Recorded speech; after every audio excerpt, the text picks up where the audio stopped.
রাজধানীর পৃথক তিনটি স্থান থেকে খণ্ডিত হাত পা উদ্ধারের ঘটনায় প্রধান সন্দেহভাজন অভিযুক্ত শাহিন আলম নামে একজনকে আটক করেছে পল্টন থানা পুলিশ। হত্যাকাণ্ডে ব্যবহৃত চাপাতিসহ বেশ কিছু আলামতও উদ্ধার করা হয়।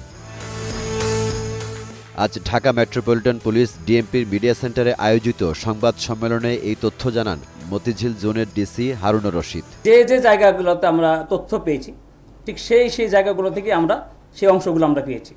কারণ সালেপুর ব্রিজ সম্পর্কে আমাদের কোনো আইডিয়াই ছিল না। তারপর তার মাথা সে একটা কন্টেনারে ফেলেছে এটা সম্পর্কে আমাদের কোনো আইডিয়াই ছিল না।